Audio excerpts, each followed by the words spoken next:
Vadakkanchery max care ഹോസ്പിറ്റലിൽ സൗജന്യ നട്ടെല്ല് രോഗനിർണയ ക്യാമ്പ് ആരംഭിച്ചിരിക്കുന്നു. നടുവേദന, കഴുത്തുവേദന, പുറംവേദന, ഡിസ്ക് സംബന്ധിച്ചുള്ള എല്ലാ അസുഖങ്ങൾക്കും വിദഗ്ധ ചികിത്സ, താക്കോൽദാര ശസ്ത്രക്രിയകൾ, സ്പൈൻ ഫ്യൂഷൻ ശസ്ത്രക്രിയകൾ, നട്ടെല്ലിൽ ഉണ്ടാകാവുന്ന വളവുകൾ, നട്ടെല്ല് രോഗ വിദഗ്ധൻ ഡോക്ടർ ധീരജൻ എന്ന ഡോക്ടറുടെ സേവനം. കൂടുതൽ വിവരങ്ങൾക്ക് 9188401016 max care hospital, Vadakkanchery.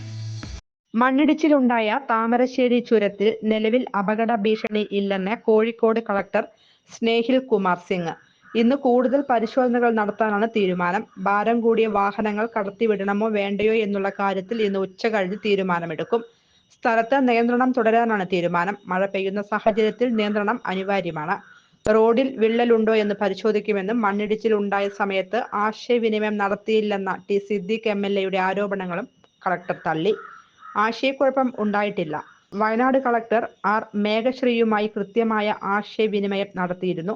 Deputy collector ഉൾപ്പെടെ സ്ഥലത്തെത്തുകയും എല്ലാ വിവരങ്ങളും കൃത്യമായി അറിയുന്നുണ്ടായിരുന്നുവെന്നും കോഴിക്കോട് ജില്ലാ കളക്ടർ സ്നേഹിൽ കുമാർ സിംഗ് വ്യക്തമാക്കി. അതേസമയം മഴ കുറയുന്ന സമയത്ത് മാത്രമേ ഒറ്റ ലൈനായി വാഹനങ്ങളെ കടത്തിവിടുകയുള്ളൂ എന്നും ജില്ലാ കളക്ടർ ഇന്നലെ വ്യക്തമാക്കിയിരുന്നു. നിലവിൽ ഒറ്റ ലൈനായി വാഹനങ്ങൾ കടത്തിയിരുന്നു. റോഡിന്റെ താമരശ്ശേരി വയനാട് ഭാഗങ്ങളിൽ ഇതിനായുള്ള ക്രമീകരണങ്ങൾ വരുത്താനും ജില്ലാ കളക്ടർ നിർദ്ദേശം നൽകിയിട്ടുണ്ട്. ഇതുവഴി പോകുന്ന വാഹനങ്ങൾ ജാഗ്രതയോടെയും വേഗത കുറച്ചും സഞ്ചരിക്കണം. ഇതുവഴിയുള്ള അത്യാവശ്യമല്ലാത്ത യാത്രകൾ ഒഴിവാക്കണമെന്നും കളക്ടർ അറിയിച്ചു.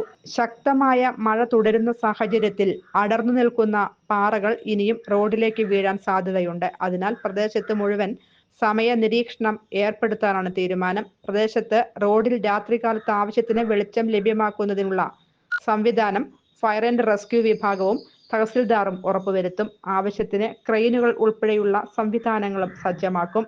ആംബുലൻസ് സർവീസ് ഉറപ്പുവരുത്തുകയും പ്രദേശത്തെ ആശുപത്രികൾക്ക് ജാഗ്രതാ നിർദ്ദേശം നൽകാനും നിർദ്ദേശമുണ്ട്. News desk any time news. കൂടുതൽ വാർത്തകൾക്ക് ഞങ്ങളുടെ ചാനൽ സബ്സ്ക്രൈബ് ചെയ്യുക. ഫേസ്ബുക്ക് ഫോളോ അപ്പ് ചെയ്യുക. വാർത്തകൾ വേഗത്തിലറിയാൻ എനി ടൈം ന്യൂസ്.